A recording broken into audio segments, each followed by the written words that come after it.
நம்ம ரஜினி சார் நடிப்புல உருவாகியுள்ள வேட்டையின் திரைப்படம் பார்த்தீங்கன்னா, அடுத்த மாதம் 10ஆம் தேதி மிக பிரம்மாண்டமாக உலகம் முழுக்க பல திரையரங்குகள்ல ரிலீஸ் ஆகுது.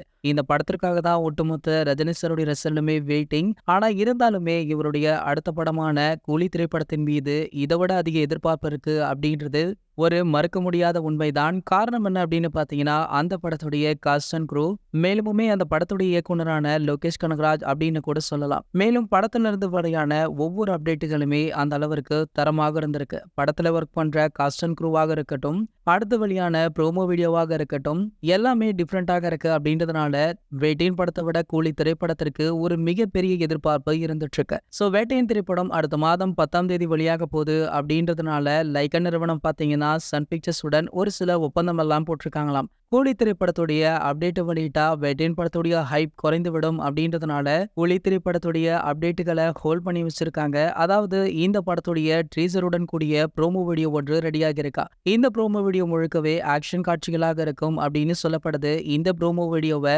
அண்மையில வெளியிட வேண்டி இருந்தது. ஆனால் வேட்டையின் படத்துடைய ரிலீஸின் காரணமாகவே இந்த ப்ரோமோ வீடியோவை தள்ளி வச்சுட்டாங்களா. அதாவது இந்த ப்ரோமோ வீடியோ எப்போது வெளியாகும் அப்படின்னு பாத்தீங்கன்னா, வேட்டையின் படம் ரிலீஸ் ஆகி ஒரு வாரம் கழித்து தான் இந்த கூலி படத்துடைய ட்ரீசர் ப்ரோமோ வீடியோ வெளியாகும் அப்படின்ற தகவல் தற்போது கிடைச்சிருக்கு. ஸோ எது எப்படியோ படத்துடைய அப்டேட் வெளியானா போதுண்டா அப்படின்னு ஒரு சில தலைவர் ரசிகர்களுமே சொல்லிட்டு இருக்காங்க. இது போன்ற தலைவரை பற்றி வெளியாகும் அனைத்து செய்திகளுமே நீங்கள் உடனே தெரிஞ்சுக்க நம்மளுடைய ட்ரெண்ட் செட்டர் அப்படின்னு நம்ம சேனலை சப்ஸ்கிரைப் பண்ணிக்கோங்க.